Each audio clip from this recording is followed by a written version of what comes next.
Hello, and today we'll continue with Chapter 1 for Nerus.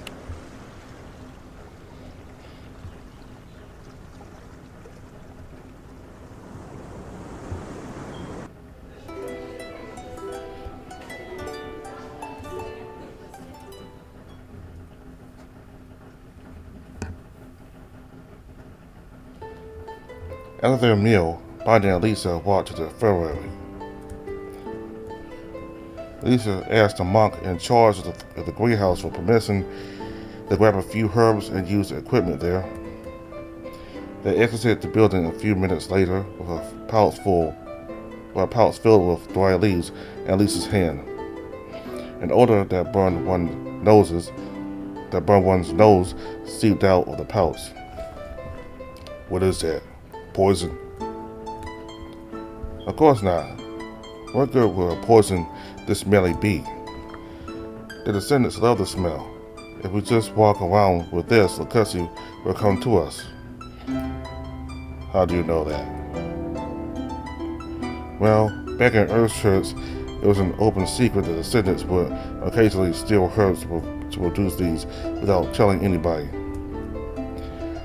I learned to make them by seeing what ingredients went missing and experimenting. It was great.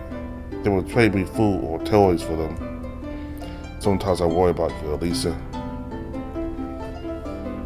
The pouch dangled from Elisa's finger as they walked aimlessly around the abbey. Eventually they made their way into the church, where a familiar face joined them before too long. Oh, what are you two doing here? We were looking for Lacussy. What about you? Should you be in the library? It's a slow day today. Are you feeling alright? Frank jumped a bit as the crocodile took a step forward and touched his forehead. He wasn't sweaty, nor was he too hot judging from Body's pensive grunt. Frank was more jumpy and twitchy than usual. He wouldn't stop looking at Elisa's way. Elisa reciprocated his attention in such measure, she didn't see it coming when a blue hand snatched the pouch from her hand. How did he come into possession of this? Lisa's mouth hung open in a dumbfounded expression for an instant. I made it myself. A wide smile on his face, the descendant brought the pouch to his nose, took a deep sniff, and then breathed out. We were looking for you, by the way. We need your help. Yes, this is good. But do tell, how can I help you? If it is about the murders, I'm afraid I know nothing. Even if I did, I can't get involved. I know your duty is only to keep demonic influence out of these walls, but it wouldn't hurt you to help us, you know? Are you chastising me? No. I'm telling you that I can make more of that if you cooperate. Consider it a personal exchange. Reasonable. Although I do have another condition. She's be held to make more if we have a deal. He doesn't know. I'm assuming the descendants at Earth Church had the same idea I did. This might be the one favor we'll get out of him then. Better make it count. Elisa saw Body an inquisitive look. The crocodile nodded as she wrapped an arm around Frank's shoulders. What are you still doing here, Frank? Come, let's take it back to the library. But... Lacussy watched the detective drag the monk away, tail switching side to side and face perking up like a cat's ears. Elisa cleared her throat as she produced an enchanted piece of paper. The police found this in the most recent crime scene. Have you ever seen it before? This? Of course, William had me seal it for him. Elisa covered her mouth in an attempt to hide her surprise. Lacussy blinked. His pupils became dilated and he hunched closer to Elisa. She took a step back before clearing her throat again. That's great news. Did you have a chance to read the document while you were chatting it, or did he say anything about it? Let me think. I don't know the details, but I'm aware this document pertains to some project he was carrying out alongside the other abbots. Just about his tone, William was worried about people finding out about this, but he also didn't want to get rid or lose the documents. They were a double-edged sword of sorts for him. So he had you preserve them? I wonder what for. Indeed, that William was one paranoid fellow. And of course, you act as if you didn't have anything to do with this. I guess even the abbots are just short-lived replaceable humans in the eyes of the descendants. But still, this is interesting. At least it couldn't even start guessing as to what the project requested was, but what mattered was that William intended to keep evidence of his existence for himself. If it was as Lucchese described, perhaps he meant to use those documents as leverage in case one of the other abbots took action against them. Or did he intend to go on the offensive? But how did this find its way into Oscar's cell? Did Oscar murder Giorgio, or did Giorgio's killer pay him a visit? Either way, whoever murdered Oscar must have the rest of this file now. If we assume only the abbots are aware of the significance of the file, then that must mean the killer is. Thank you so much, Lucchese. This would be a much help. Oh, sucks. Don't even mention it. So, will you teach me about the herbs now? By the Lisa, we united at the infirmary minutes later. We need to make sure the abbots don't depart today, now that they are suspects. We can do that? It's worth a try. Technically, they are Maggie's superiors, but as long as she is the acting abbot, her word is final. Sure, but we can't hold them here against their will without a good reason. We'll try to convince them, naturally, but I think Maggie might be willing to take drastic measures if there's a chance one of them is our killer. Her keeping the abbots here against their wishes would destroy her career once this is over. I hope it won't come to that.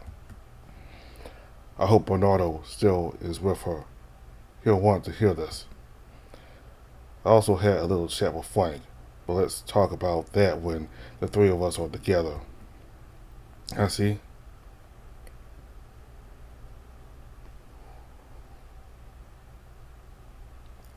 Ridiculous. We have our own churches we must return to, so we'll be leaving. And Wesley's voice came out the throat of the man holding the cane. Brandis and Alvaro were facing Buddy, who was standing behind his desk. Elisa and Bernardo stood to the other side of the crocodile. Maggie was observing the conversation next to one of the windows. After that little outburst, Brandis seemed to regain his composure and spoke with a solemn expression, resting both his hands on top of his cane. I can see why the descendant's words made you think we might be involved in this nasty incident, but he doesn't know what he's talking about. I don't know what this document could specifically be about. We are all busy men after all, and this is but one page of it. But there are a variety of reasons William could want to preserve them. Perhaps this held emotional value for him, or pertained pending business. This double-edged sword business is just the creature's conjecture. It's not wrong. We can't know for sure from the Lucchese's word alone. Brandis closed his eyes and nodded. Alvaro threw a not too discreet glare at Lisa's way. Indeed, he isn't even human. It's only natural he doesn't understand these matters. Do you know why Giorgio tried to retrieve this then? Are you sure this is why he broke into the church? If Giorgio died as soon as he entered the study, then there's no way we can prove he was looking for the missing file. Besides, with this document's contents being unknown to us, you can't affirm it would be of interest only to us abbots. Anyone could have stolen it. Buddy nodded as he waited for the elder to finish speaking. He put his hands together and closed his eyes, waiting his next words. If only his uncle hadn't decided to come as well, he thought. Perhaps he could convince Brandis to cooperate, but he expected Alvaro to oppose any proposition on the spot. A small smile formed on his face as he mused about how his poor relationship with his family might have finally come back to bite him. I believe we started on the wrong foot. I didn't call you here to accuse you or any of your coworkers, Abbott. Rather, I want to talk about the web of connections around this case. You might not be the perpetrators, but you are still entrapped within it. Looking at the victims and the crime scenes, the only link between the victims is their profession as Abbott's in the presence of this missing file. There are a couple of ways I can explain how the page found its way into Officer's cell, but I can't prove which one is the truth, so let us put that aside for now. Initially, we considered the possibility that an enemy of Williams had infiltrated the Abbey, and after Giorgio's death, I thought their revenge might have extended to the other Abbotts as well. Now I believe the idea might have been right, but that I was thinking it from the wrong angle. Perhaps another Abbott was a primary target and William wound up as the first victim out of bad luck. Do you know anyone who might qualify, or have you seen any suspicious individual during your stay here? Maybe someone vaguely familiar. Barnes rested both hands on his cane and closed his eyes as he considered the crocodile's words. I can't speak for the others, but nothing comes to mind. I didn't see anyone unusual this year. Me neither. Well, I'm not surprised. But this creates a problem for all of us. I see. You're going to say the suspicion falls on us since there are no other suspects. But a quick search of your cells should clear your name of any suspicion. That way you can prove you do not have the missing file. I see what you're doing. Buddy stared at Avalo, responding with only a quiet smile. Everyone but him perked up when Avalo started stepping closer to the desk, his eyes filled with accusatory anger. You still suspect us, don't you? You think your culprit is getting away, so you're trying to use anything you can to keep us here at least one more day. Well, we won't be sitting ducks while there's a maniac inside these walls that is targeting us. We are leaving within the next hour, as we are scheduled to do. I have to agree with Avalo, Detective. It is simply too risky for us to remain in this abbey now that it is apparent we are being targeted. Now, if that is all, Barnes got up from his seat and started walking toward the door of Avalo. Meg was about to interject when Bernardo stepped in their way. I'm afraid it won't be that simple, sir. Where is it now? You can ignore the detective's request if you wish, but I'm afraid the police department will ask you to stay just a while young. What? Are we being suspected in official capacity? I am afraid that is the case. I promise things will go smoothly if you cooperate. You piece it. That's enough, Avalo. The elder raised a hand, blocking the slender crocodile's way. Avalo stared at Bernardo with clenched fists but stepped back. Fine. Search the cells. If you insist this is absolutely necessary, I suppose we can spare another day. Yeah, my thanks. The avian stepped aside. We'll go grab a snack. Come, Avalo. The sound of Brandis' cane accompanied his every step as he exited the study and ordered the guards outside to follow them. Avalo turned to the investigators on his way out. Don't expect things will remain like this, Detective. What was that? He has never liked it when things don't go his way. Body said with a distant look in his eyes. The conversation from a moment ago was no doubt replaying in his mind. The desk chair creaked as he sat down on the edge, his thick tail occupying most of the seat. Did you figure something out? I'm thinking about Giorgio. Something has been bugging me for a while now. Let's assume we are on the right track and we went to William's study to steal the missing file. How did he know to look there? What do you mean? The file could have not been in William's study. It could have been in his cell or a secret location. Is it possible someone told Georgia where it was? All the eyes in the room turned to Buddy. His claws tapped the desk rhythmically as the gears inside his head turned. It could explain what took him so long to make his move. He didn't know where to look until told. In this case, his informant lured him straight to his death. You didn't know of the safe beforehand, right, Maggie?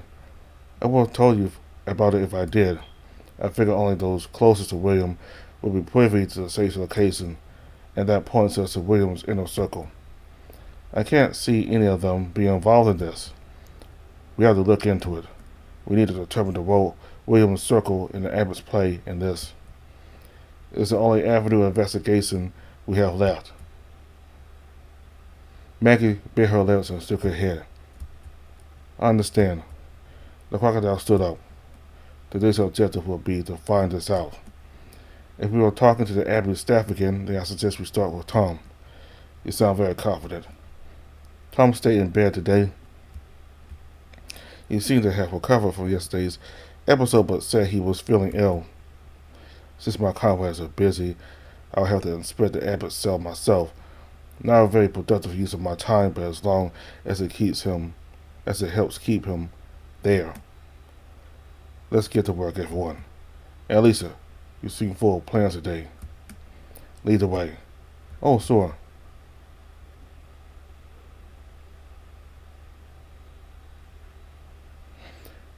The self was staying in a common cell that nevertheless looked a bit too big for his lonesome self sitting on the bed. He immediately started fidgeting when the investigators arrived. Buddy shot a glance at Lisa before stepping toward the nervous man. His clothes were crumpled and his hair looked like a cow had licked it. He started scratching his arm, and only then Buddy noticed the pink rash that started on his hand and expanded under his sleeve. Tom, we need to have a word with you. What is it? Are you afraid of us? I just don't have anything to say. I know nothing. Tom's voice came out forced and raspy. He had gotten sick overnight. Elisa stepped closer, her gaze on the cook's rasp. Tom, there is something you should know. Sometimes the medicine we concoct in Earth's church doesn't have the intended effects. Were you aware of that? No. Why? Good. I'm afraid I omitted a little detail about yesterday's medicine. That concoction can have a side effect in which it forces an allergic reaction. What? That's what you are experiencing. Right now, you are in the initial stages. But if untreated, the effects will grow stronger. It's nothing life-threatening, of course. Lisa got closer and sat on the feet of Tom's bed. The man's face was growing pinker by the minute, and sweat drops were starting to accumulate on his forehead. But the side effects become very painful as time goes on. I've heard stories of people who became unable to speak or breathe, whose muscles became inflamed and were in constant pain. We don't know how long this lasts if left alone, but since it is an adverse reaction to magic, it's reasonable to think it might not go away at all without the help of an herb follower. Alright. Well, don't worry, as long as I'm here, I can see you are taken care of properly. There's just one little issue. If we don't get any new clues about our case soon, the suspects will run away and we might be forced to return home. Sure, the church can call some other herb monk or nun if it comes to that. But how long will it take to reach them and for them to send help? Especially now that their abbot is dead too. And looking at you, I figure you'll start experiencing the worst symptoms by tomorrow. That can't be. I'm serious. I am the only one who can help you right now. I understand. Tom wiped the sweat off his face. You're right. I'm hiding something. But I genuinely believe it has nothing to do with these murders. I was just trying to protect William's memory. Whether what you know is related to the case or not is for us to judge. If you sincerely mean this, then you don't have anything to fear. We won't go around divulging you and William's private information. Were you aware all of us except Maggie arrived here together? I take it you mean William's circle. Yes, we were all co-workers prior to coming here. The complete story is a rather long tale, but our job wasn't precisely of the clean type. I'm sure you've encountered cases such as this before, considering your career. A group of thugs muscling their way into a position of power, yes. It's not that rare of a sight. I suppose that's not wrong, but I wasn't a thug, no. Tom raised one of his rather pathetic arms and looked at Bonnie in the eye before dropping it. My job was gathering intelligence for William. There's much you can learn by working on the right establishment or even the right house. I hadn't figured you were a spy. I don't blame you. After arriving at this abbey, I decided I would never go back to that kind of life. Not even if William asked me to. Those days are long behind us. There's no need to dig out the past. But you still feel we would suspect William's past was related to this case if we learned about it. He isn't that concerned about William's reputation. He just doesn't want the things he and others in the circle did to come to light. So that's what you did. But what about William? The crook bit his lips, but his silence didn't last long under Body's stern gaze. His job was to repel demon influence. Excuse me? Even after 1,000 years, the world hasn't fully recovered. On the contrary, there are new wounds that keep becoming wider. Demonic influence and the monsters it brings, the abominations. Tom stopped for an instant to recover his breath. How do you think the Seven deal with demons? They let the descendants do that. Yes, the descendants only inhabit churches. There are plenty of places they don't reach, even within the cities where they are located. As powerful as they are, without numbers, they can't cover a considerable area. Not to mention they refuse to operate outside their territories.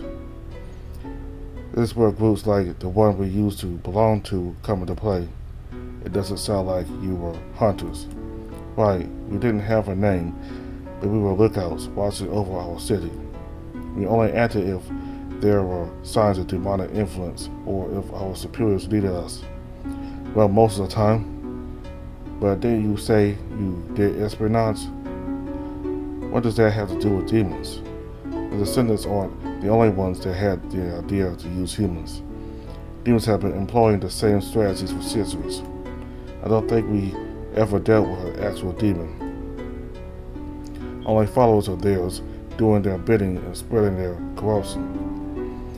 That's where the unsavory part of the job resides. Hunters kill abominations, the byproducts of demons. We eliminated any fellow human beings assisting them. But I assume that wasn't all. Yes, with this kind of job comes many leader types, loyal to the cause, but ambitious and ruthless. Competitive.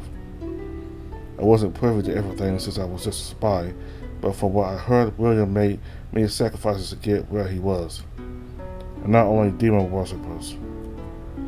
Rival lookouts, noisy civilians, anyone who could get in his way. And the church and the descendants covered this all up? I'm not sure I believe you. It is the truth. Please believe me.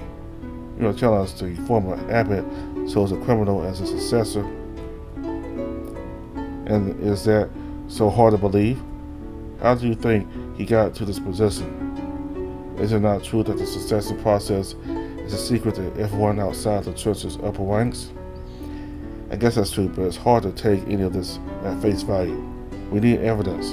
I wonder if that missing file is related to this. And the last abbot, he didn't even bat an eye when his son died. Tom started nervously, scratching his head, ruffling his already messy hair fur. Buddy, what do you think? I've known that my family deals with the most unsavory individuals since I was very young, but I ran away before they properly introduced me to that part of the business. I don't believe he's lying. He knows his life not being a working hell depends on us being satisfied with his explanation. If he was lying, would he not make up a more grounded story? But why would the seven allow this? I never questioned that. I suppose William might have known, but it's a little too late to ask. I suppose your position was too comfortable to risk it by asking unnecessary questions. I have to insist that we aren't murderers. Bear and I never killed anyone. Amelia has worked for William's family from before he was born, and Maggie doesn't even have anything to do with our past. Santiago is the only one with blood on his hands, and even then fate was never kind to him. I struggle to imagine where he'd be nowadays if he hadn't met William. We had no motive to kill him, or any of the other abbots. Do you have any other ideas? You keep looking for someone with a rational motive, Detective, but this whole thing is madness. Whoever's behind this must be crazy. Not only killing, but making enemies with 3 other churches. Last question. Did you or any of your co-workers tell Giorgio or any of the other abbots of the safe in William's study? What? Of course not. Are you positive? Tom's messy hair seemed to dance as he nodded. The crocodile closed his eyes, tail dragging on the floor behind him as he processed all this. This information indeed seems to work against someone in William's circle, being the culprit, but it also opens up a few new avenues. What's our next step? We'll verify what we just learned. Verify? Body walked out the room. Elisa was about to follow him when Tom called out for her. But wait, what about my treatment? Oh, that was a prank. I just spiced up your medicine a little. What? You'll feel better tomorrow. Goodbye.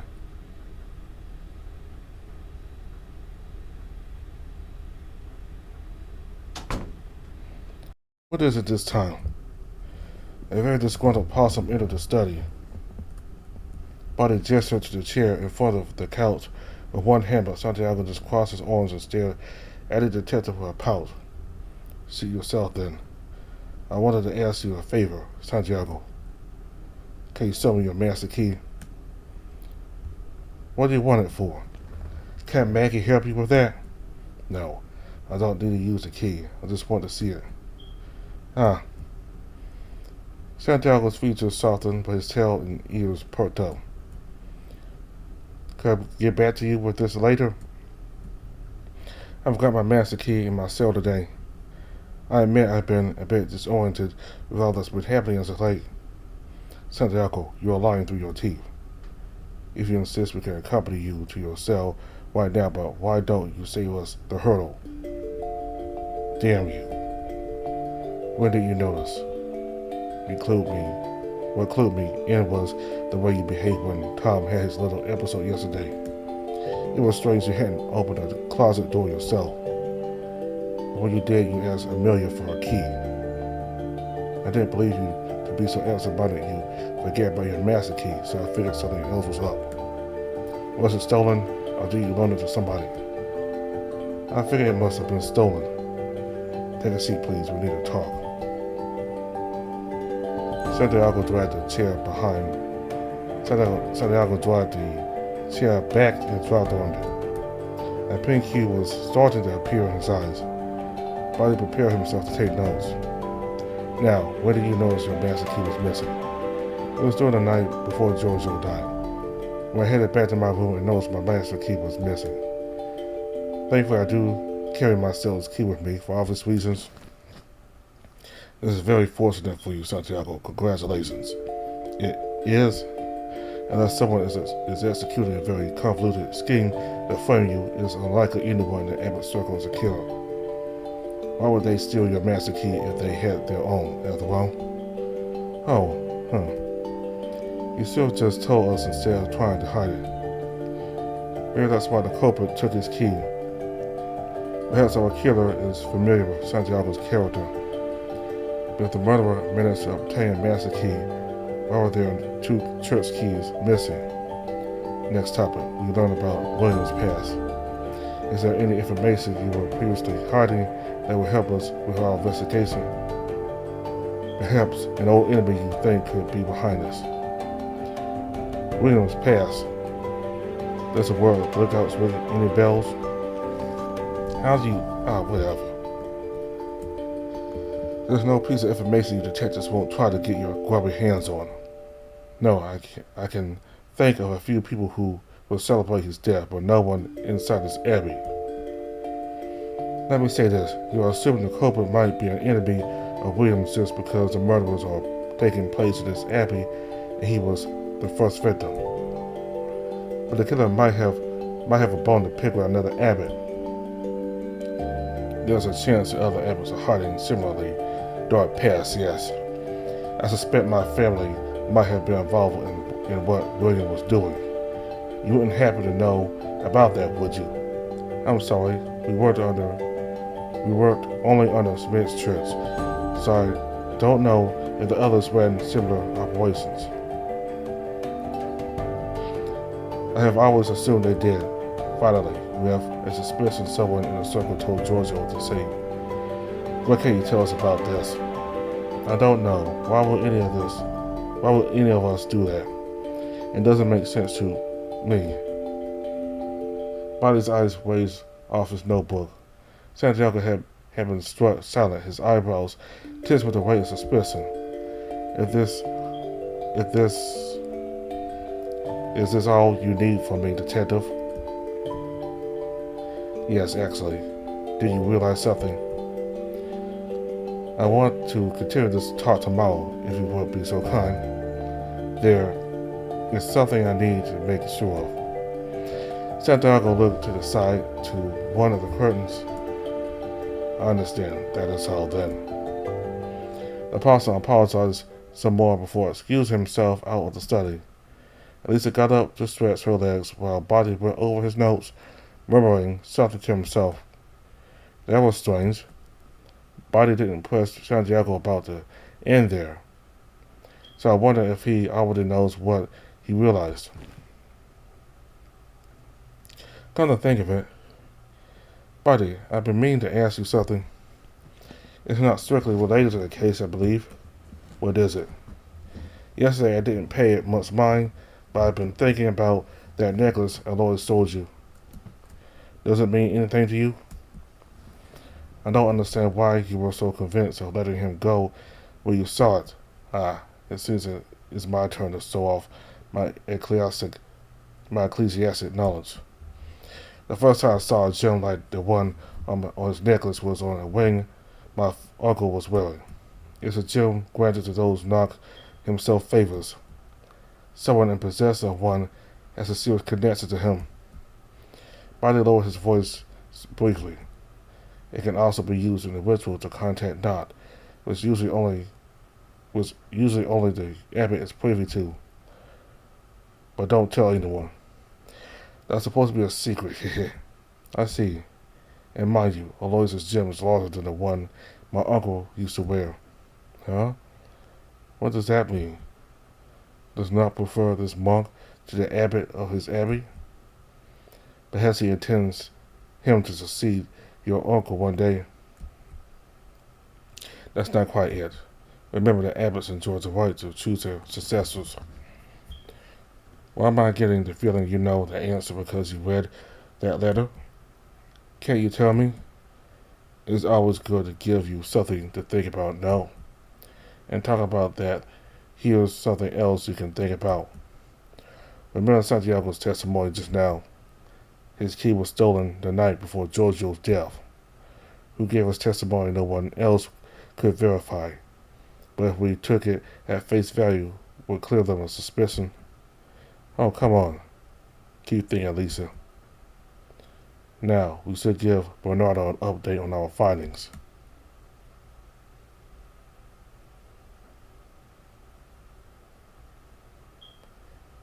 There he is. Bernardo was exiting one of the cells on the second floor when they came across him.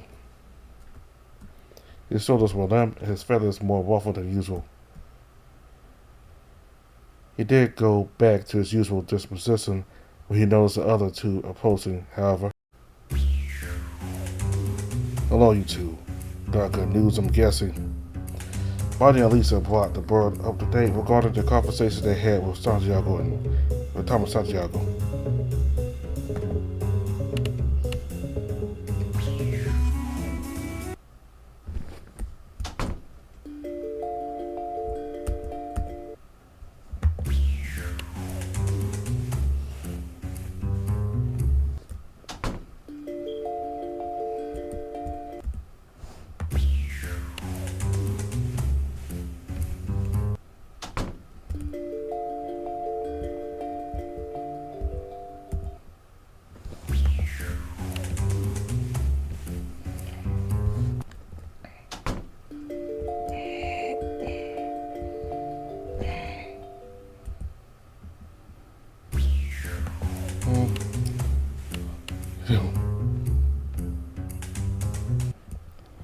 Alive.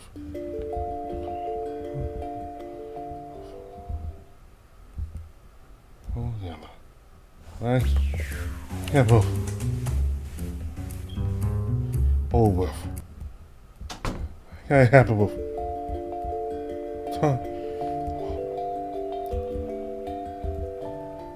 Oh, boy.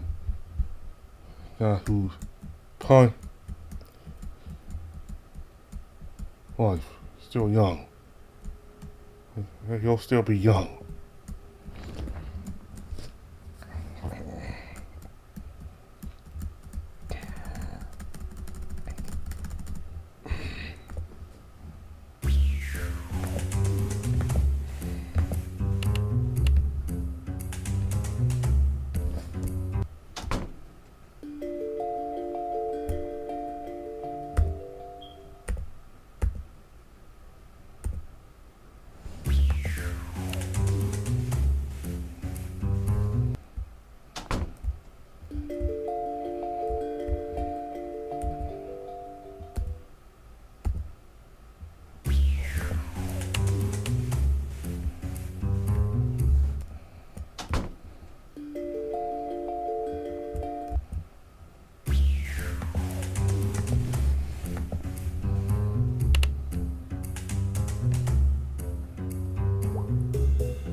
Hello, you two. Got the news, I'm guessing. Bonnie and Lisa brought the boy up to date regarding the conversation they had with Thomas Santiago. He nodded as they spoke, but became dejected again once they finished. I admit, I'm disheartened you couldn't pin Giorgio's source regarding the safe. Don't worry, we are closer to the answer than it seems. So, you do know? I haven't educated guess, but for now let's talk about what will happen next. I think it will help us arrive at the truth. Bonnie stuffed his hands in his pockets and gestured towards the door to his and Lisa's cell. What I'm thinking is, what do you think will happen if we fail to find the missing file or any evidence? Since the evidence can't destroy it, they'll take it with them naturally. I see. They won't have anywhere to hide them they are set for their quarters. Unless they throw it to the sea.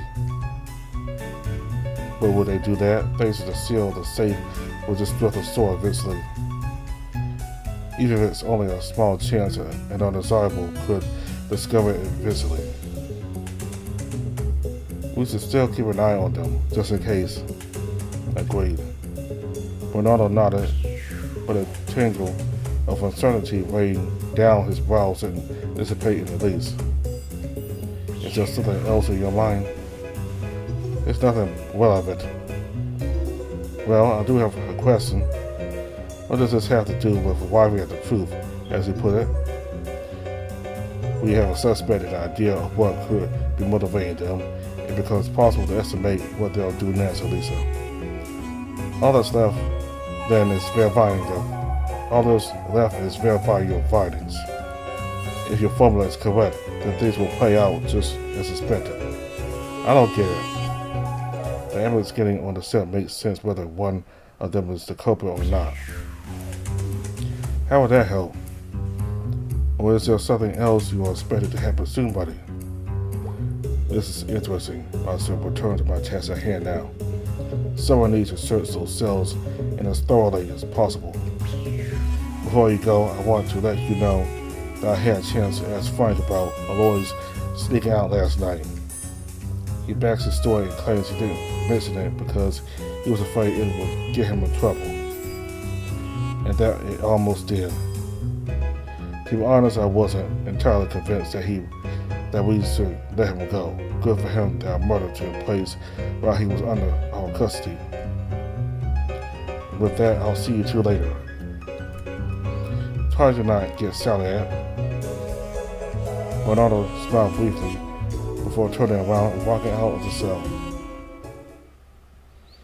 Alright, what's next? Personally, I'm out of ideas. What about the doubts we had over Ben? As we discussed earlier, he must have been nervous about us possibly figuring out William's past. I guess we can try looking for the missing file. I was thinking of talking to Maggie. We should let her know we'll also need a spot at the farm soon. Do you think it'll come to that? I don't mean to discourage you, Lisa, but it is our best shot. We might need a spot for Bernardo too. Huh? Why him? Will his boss let him board to sit with us? Lisa squinted at the crocodile.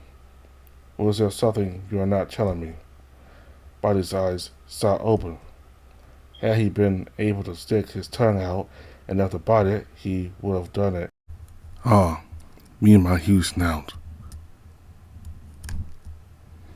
There are advantages to him being used to ranting in front of me. Will you explain, or is there something else I should figure out by myself? No, I wasn't hiding it from you because of something like that, Elisa. We talked last night, and he asked me to not let anyone know.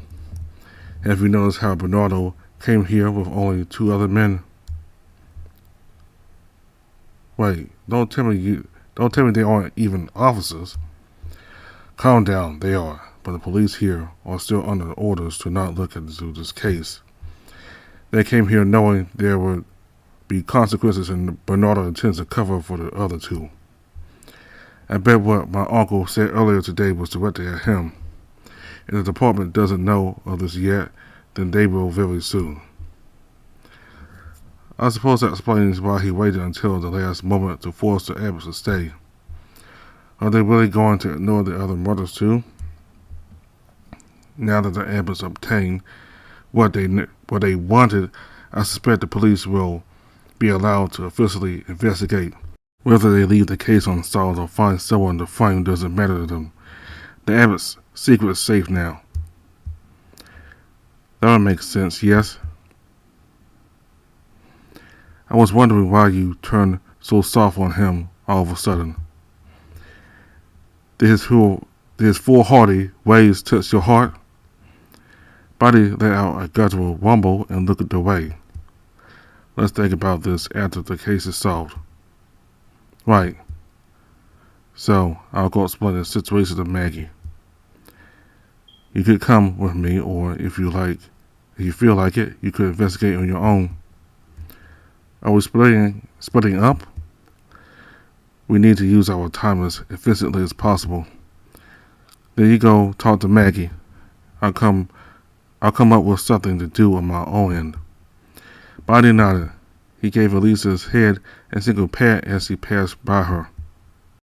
Elisa took a moment to gather her wits before going out into the hallway. Still unsure where to investigate, she followed her stomach to Abby's kitchen.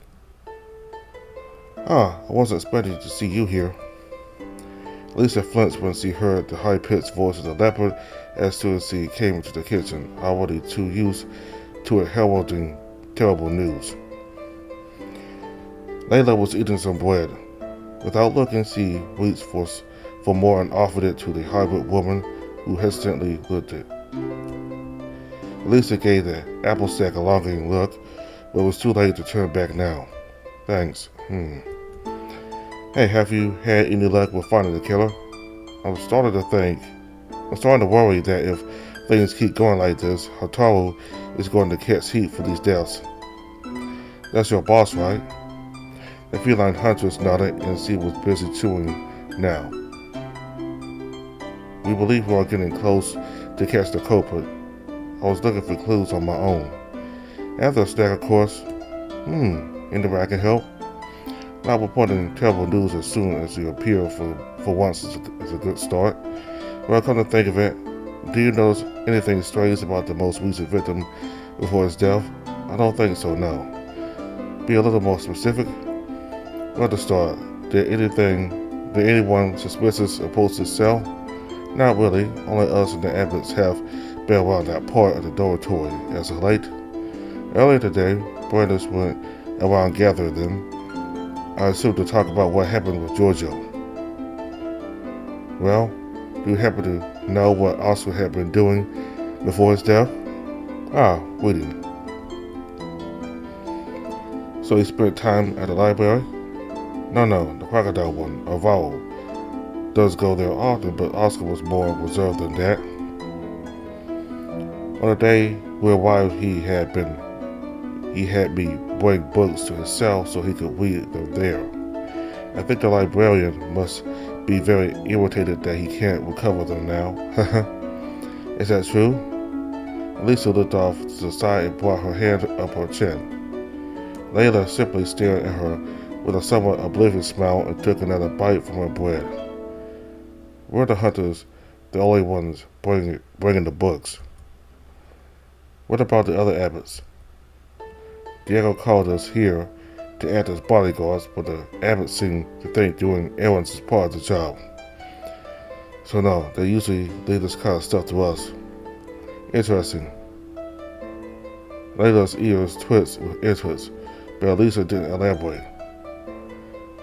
She finished swallowing up the piece of bread Layla had given her and turned around to leave. Thank you, this may be a help. Really? Did you discover anything? I'll see you later. With that, Elisa walked out of the kitchen. Inside the library, Elisa stopped the first monk that crossed her path to ask about who was in charge of the place. She got directed to a rather aged human monk with a white beard.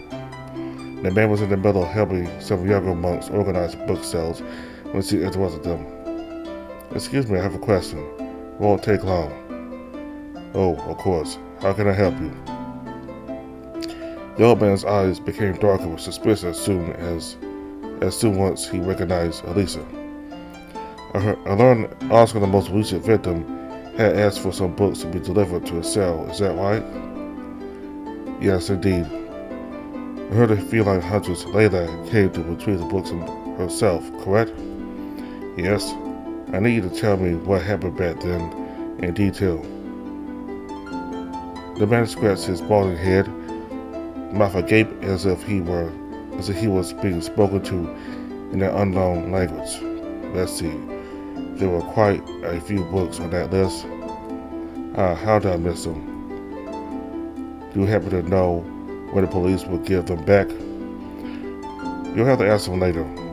Forgive me for getting distracted. So the hunters brought the list and handed it off to some monk.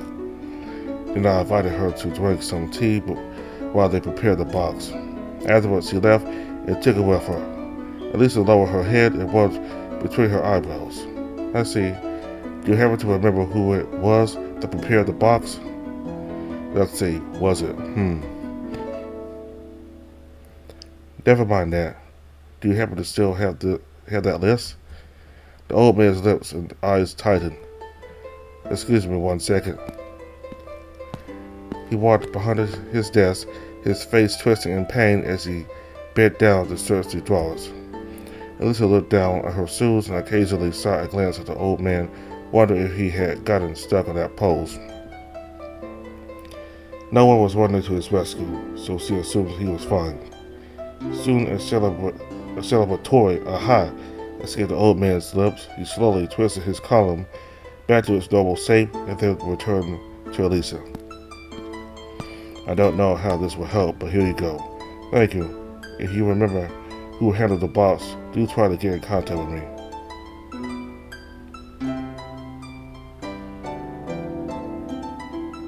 Clutching the list, Elisa made her way to the dormitory's upper floor. She called out for Bernardo, who peeked out from one of the cells in the back. Do you need me, Elisa? She handed him the list. I've been asking around and I learned that when you examine Oscar's crime scene, you recover a couple of books that came from the library. Is this all of them? The police officer examined the list and gave a sharp nod. I was not paying attention to the titles, but I can say that this list has an extra book. I counted 5 in total, but here there are 6.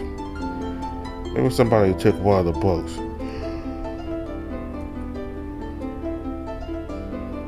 Who, when, and why? I don't know, but there has to be some significance to something being missing from the crime scene. Perhaps it has to do with the missing file. What if the culprit is using this book to hide it? Curious, I haven't found it in any of the cells I've checked so far, but I'll keep an eye out. I'll get back to work now if you don't mind. Don't let me hold you. You keep up the good work. Bernardo gave Elisa a thumbs up while the two of them separated to continue with their respective tasks.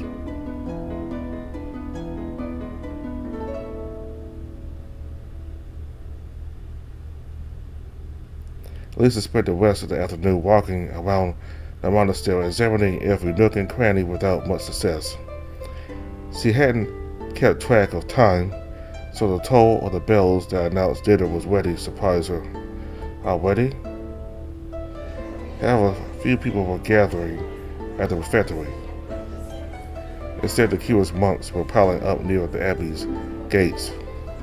Elisa's heart almost crawled out of her throat. Then she saw banners beyond the black figures, but soon it became apparent that this wasn't about the abbot's leaving. Santiago was welcoming a group of police officers alongside the remaining abbots in the hundreds. Elisa noticed his body out of the corner of her eye and made her way to him. If I didn't know you better, I'd say you are a fortune teller. It's one of those times I wish I was wrong. You should let Bernardo know. The crocodile stuffed his hands in his pockets and looked the dormitory's way. I think he might already know. Let's go anyway. There you are, friends. I see my coworkers already arrived. I'm afraid I'll have to go talk to the chief now. I believe I'll get an earful from him. Are we going to be okay? Yes, believe it or not, I'm used to this. It seems I have a talent to get on the bad side of my boss. Huh? Do you think you'll keep your job? It sounds like you already have a story of causing trouble. Not to mention you anger Avalo too. We will see. Buddy listened with his eyes closed, a low rumble originating from his throat. Just so you know, I left something for you in the infirmary. I imagine my comrades will be allowed to stay in the case since they are going to need someone to bring them up to speed with the investigation. Hey, Bernardo.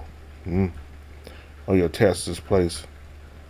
I suppose not particularly. It has been my home for a few years, yes, but then if you get fired or anything happens, look for us. I know some police officers that aren't so sleazy back home. I bet I could pull some strings to get you into the police department there. If that doesn't work, you could come work for us. We are better than any police department nowadays. Huh? Bernardo smiled and looked down. I appreciate the offer, and I'll consider it. I'll try to be back by tomorrow. If I'm not, we can meet later in the town. After shaking hands with the two of them, Bernardo walked off toward the Abbey's entrance. Santiago snarled something at him, but the bird ignored him and let two of the officers escort him out. Buddy started walking to the refectory, and Elisa followed him. Elisa was starting to wonder if Buddy ever felt lonely. Although she tried to keep him company while they were home, they didn't share any interest and she wasn't good at talking. Most of Buddy's acquaintances with police officers are related to his profession somehow. As far as Elisa could tell, he didn't consider most of them friends and rarely ever met with them to fraternize. Did he yearn for someone like-minded in his life? Buddy had been a man with a peculiar way to look at the world for as long as he could remember. Perhaps learning of Bernardo's actions had awakened a sense of kinship in him. He had always had that no cost too great mentality. Was interested, Buddy would very rarely quit a case. Did Bernardo put his livelihood on the line because he shared a similar worldview? Alicia. You guys look so gloomy today. I'm sorry, boys. I'm thinking about the case is all. Are you close to figuring out the killer? Perhaps. Buddy nodded, and in the corners of his mouth curled into a deeper smile. Not knowing what to make of that, the monk turned towards Elisa. What about you, Elisa? You may touch your cauliflower. Are you feeling well? Yes, it's just I'm thinking about. Elisa looked away and waved dismissively. Nothing important. Well, if you are thinking about it so intently, it must be important for you. Well, Elisa didn't have any rebuttal for that. She also didn't feel like she needed to answer either. She pierced her cauliflower and gave it a half-hearted bite. Eloise bumped Frank on the shoulder. The small human looked down at his plate as his cheeks turned pink. If you don't mind me asking, I've ever heard you two make quite a name for yourself back in your homeland. Do you have any interesting tales you can share with us? Of course, it's the least I can do to repay you for your help. Buddy will rub his chin, a deep rumble escaping his throat. Remember our first case together, Elisa? Huh? She swallowed a mouthful of vegetables she was chewing. I do. How could I forget? You told me if we didn't solve it in a day, you wouldn't let me work further with you. I had high expectations. It was such a simple case, too. What happened? The heir to a big fishing resort had died poisoned. The police suspended his siblings at first, but we discovered the murderer was his father's associate. It turned out that the owner still had to write his will, so his associate tried to murder him by poisoning his wine. The son ended up drinking it by coincidence. That's terrible. You see accidents like this, surprisingly, often on this line of work. Buddy took his glass of water and downed it. But I think the criminal we are trying to catch right now is very lucky. Except because Bernardo discovered that page for the missing file. I'm certain the culprit would rather keep that a secret. As Buddy went back to eating his supper, he looked at his surroundings and caught sight of two familiar people. It was the officers that had first arrived here with Bernardo. Elisa searched her memory for their names. The tall one with the blue eyes was called Andy, and the one with the big nose and pleading eyes was called Enrique. Excuse me, boys. Elisa looked. Buddy got up and called out to them. Elisa followed him. Hello, detective. We were about to look for you. I figured as much. Give us a moment and then we'll go to the infirmary. Together. Buddy and Elisa gulped down a bit more food before giving their good nights to the monks and joining the officers on their way to the infirmary. An intoxicating smell coming from the greenhouse hit their noses. Buddy covered his snout and looked at Elisa, who, despite her struggle sense of smell, seemed to barely notice it. They passed by a long room equipped with rows of hospital beds, curtains, and some cells stacked with glass bottles. In the back was a metallic door one of the policemen unlocked before going in. The morgue felt colder than the rest of the infirmary. This alongside the long metallic bed, the surgical instruments on an equally silver table, and the simple furnishing made it surprisingly less inviting. Bernardo's men opened one of the chambers and pulled the body out. The body could almost be confused with a sleeping old man if it wasn't because of the wound on the back of his head. The detectives got closer to take a look at it. Oscar. His head got bashed in. After examining him, we concluded there wasn't any sign of struggle or any significant injury before the fatal one. The killer approached him from behind and hit him on the neck with a blunt object multiple times. Very interesting. The number of blows he suffered aside, the circumstances seemed similar to Williams. The culprit entered through the window, correct? That's what Bernardo believes. We did find some dirt and grass on the windowsill, so it's almost certain he was correct. Body's brow tensed up. Is there any chance the murderer broke in without Oscar noticing? Impossible. Oscar was awake in the moments leading to his death. There is no chance he wouldn't have noticed someone climbing into his cell from the window. But not only did Oscar give the murderer his back, but also allowed them to come in through his window. Since Dolores had brought up old cases of theirs, Elisa had caught herself thinking of the past every once in a while. The suspense of Body in particular had always stuck out to her. It reminded her of that one time they got hired to help look into a serial killing case in her hometown when the police had apprehended a different suspect than the one he proposed. Body looked at the evidence and sat down at his desk with those same furrowed brows for nearly the entire night before shouting out, "I gotcha." Elisa very vividly recalled the way she jumped out of her slumber at the sofa when she had that breakthrough. Similarly, he wore that expression on a different occasion before he realized a witness had tricked him by playing the victim and was the murderer. Or that one time before he caught that man gaslighting his wife to create an alibi. Lisa started to wonder if he believed they had fallen prey to deception. "Do you learn anything from Giorgio's autopsy?" "Nothing we didn't already know, unfortunately." His neck was sliced open. After placing his lamp on the desk, the culprit dragged the body from the legs to hide it behind the desk. I wonder why the culprit bothered to do that. Also, Bernardo found this in Brandis' cell. It was inside one of his drawers. The other officer produced a plastic bag. Inside was a piece of torn fabric.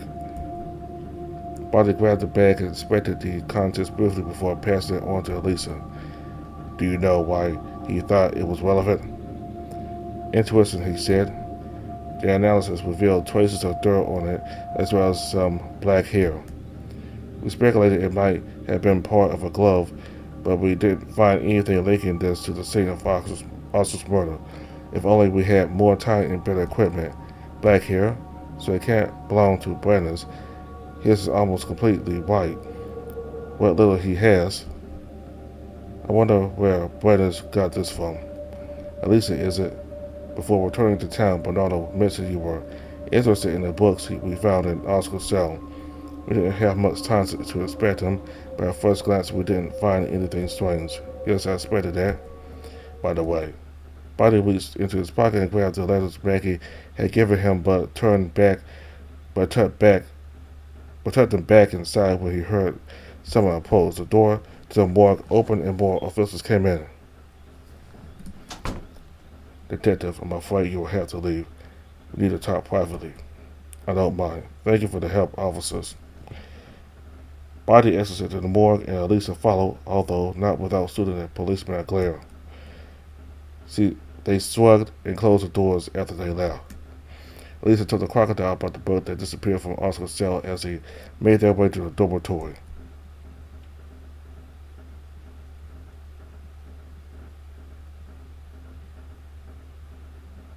This is very interesting. Does it give that old skull of yours any new ideas? Not necessarily, but it might make the process of piecing everything together smoother. I feel that we have the information we need already. What makes you say that? Intuition? Yes, but I'm going to bed for now. I need to store all this information. I hope to solve this before another unexpected event takes place, but this isn't happening on a worn-out mind. I can't argue with that. Without more preamble, Body got in bed. Lisa walked around the cell going over the day's events before doing the same.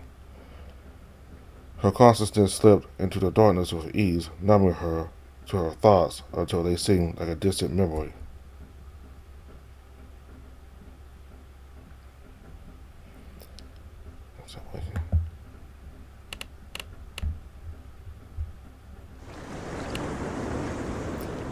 Okay, so Enrique is dead. You know, the abbot that the younger abbot that was there, and you saw him with right before that scene where Bitey and the possum and the vampire were fisting. The one with the darker hair, that was the one who got killed. So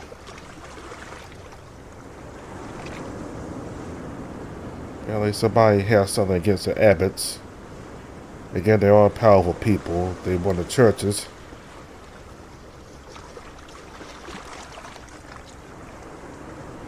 So apparently, William did some shady stuff to get into the position that he was in.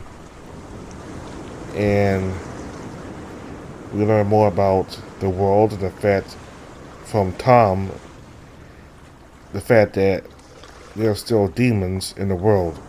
Many people thought that the demons were eradicated, but the fact is, according to Tom, they still exist. And while the descendants are supposed to deal with that, these demons, they're not everywhere, and they can only stay within their jurisdiction in the cities or like in the churches in the city, so they can't be everywhere. So you got humans like William and Tom and some others who fill the void to hunt demons and kill them.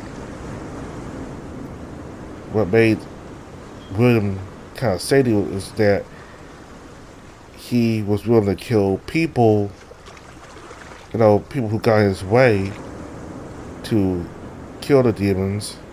So we know that he's pretty ruthless. Anyway, what else? It looks like Bitey is warming up a lot to Bernardo, because when they first met, Bitey didn't like him, but over time he's grown to be more friendly towards Bernardo, to the fact that he even offered Bernardo a job with them, or a job with people he knows if he gets fired by the police. which they may decide to do because he basically went against his chief's orders to investigate the crime when the police didn't want to. So Bernardo, he's a very nice police officer. He's very nice. Even calling them friends. So yeah, so what else?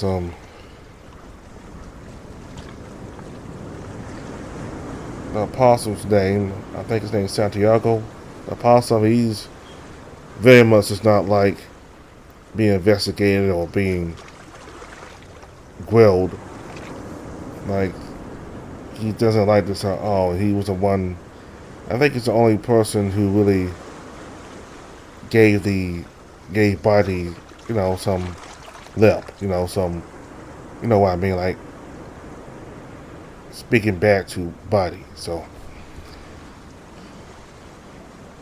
we got to learn a lot from Tom, like I said, about the demons, and William, and how he got to the position of the abbot of, I forgot the name of the church, Fire, I guess, I don't know, but anyway. So all the abbots are in danger. William is dead. Henrique, he got killed. So that's 2 abbots now.